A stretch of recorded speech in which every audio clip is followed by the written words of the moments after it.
Compass ধারাবাহিকের আজকের পর্বে দেখা যায় বিহানকে ল্যাব থেকে বের করে হসপিটালে নিয়ে যায় বিহানের কাকা এবং বিহানের বাবা। তবে বিহানের এই অবস্থা দেখে অখিলেশ চৌধুরী অর্থাৎ বিহানের বাবা একেবারেই ভেঙে পড়ে। ভাবতে থাকে, আমার ছেলেটার কী অবস্থা, এই অবস্থার জন্য আজ আমি দায়ী। আমার জন্যই আমার ছেলে মরতে বসেছিল। এই সব কিছু করেছে অভিজ্ঞান দত্ত। আমি অভিজ্ঞান দত্তকে ছাড়ব না। হসপিটালে নিয়ে যায় অখিলেশ চৌধুরী।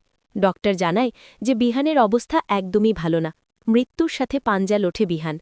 কেমিক্যালটা এমনভাবে শ্বাসপ্রশ্বাসের সাথে মিশে গেছে যে বিহান নিঃশ্বাস নিতে পারছে না। এর জন্য বিহানের নার্ভ সিস্টেম অকেজো হয়ে যেতে পারে। সবকিছু শুনে ভেঙে পড়ে অখিলেশ, কাঁপতে থাকে অখিলেশ। অপরদিকে বিহানের কাকাকে ফোন করে ঋতুজা সবটা জানতে পারে। ঋতুজা কম্পাসকে বলে, কম্পাস, বিহানের অবস্থা একেবারে ভালো না। আমি জানি না কি হয়েছে, বিহান ল্যাবে আটকে পড়েছিল, আর তারপর বিহানকে নিয়ে হসপিটালে গেছে সবাই। আমি জানি না আমার ছেলেটার কি হয়েছে। এই বলে ঋতুজা, কম্পাস সবাই বেরিয়ে পড়ে হসপিটালে যাওয়ার জন্য। সবাই মিলে হসপিটালে ছুটে যায়। ঋতুজা খুব ভেঙে পড়ে। ঋতুজাকে দেখে কষ্ট হয় অখিলেশেরও। ভাবতে থাকে, আমি কি করে ঋতুজাকে মুখ দেখাবো? আজ তো আমার জন্যই ছেলেটার এই অবস্থা। ঋতুজা যখন খুব কান্নাটাটি করে কেবিনের বাইরে দাঁড়িয়ে, তখন অখিলেশ ঋতুজাকে গিয়ে বলে, ঋতুজা, তুমি কেঁদো না, বিহানের কিছু হবে না, বিহান ঠিক হয়ে যাবে, তুমি কেঁদো না।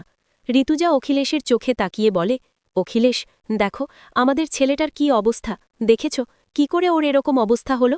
কে দায়ী ওর এরকম অবস্থার পেছনে?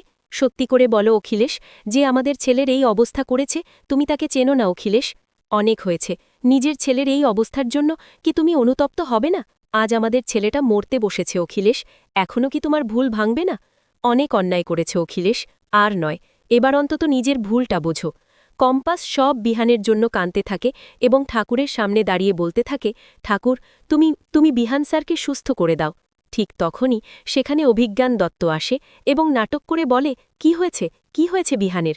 ওই ল্যাবে তো কম্পাস রিসার্চ করছিল, তার মানে সবটার জন্য কম্পাস দায়ী। কম্পাস আসলে বিহানের এই অবস্থার জন্য দায়ী। বারবার যখন অভিজ্ঞান দত্ত এভাবে কম্পাসের দিকে আঙুল তোলে আর বিহানকে ঘুটি করে খেলা সাজায়, তখন প্রচণ্ড ক্ষেপে যায় অখিলেশ চৌধুরী। চিৎকার করে বলে, অভিজ্ঞান দত্ত, কম্পাস নয়, ওই ল্যাবে যা কিছু হয়েছে, আমার ছেলের সাথে যা কিছু হয়েছে, সব কিছুর জন্য আপনি দায়ী, আপনি। এই বলেই অভিজ্ঞান দত্তর কলারটা চেপে ধরে অখিলেশ, এবং অখিলেশ অভিজ্ঞান দত্তকে একের পর এক মারতে থাকে। অভিজ্ঞান দত্ত হতবাক হয়ে যায়, ভাবতে থাকে, একই অখিলেশ আবার এরকম করছে কেন? তার মানে কি অখিলেশ নিজের ছেলের এই অবস্থা দেখে নিজের ভুল বুঝতে পেরেছে? তবে কি ও কম্পাসের দলে গিয়ে ভিড়ল? তো বন্ধুরা, তোমরা এটা চাও তো এভাবেই যেন অখিলেশ চৌধুরী নিজের ভুল বুঝতে পারে এবং শেষমেশ যেন ওই অভিজ্ঞানকে নিজেই শাস্তি দেয়? কমেন্ট করে জানাতে ভুলো না।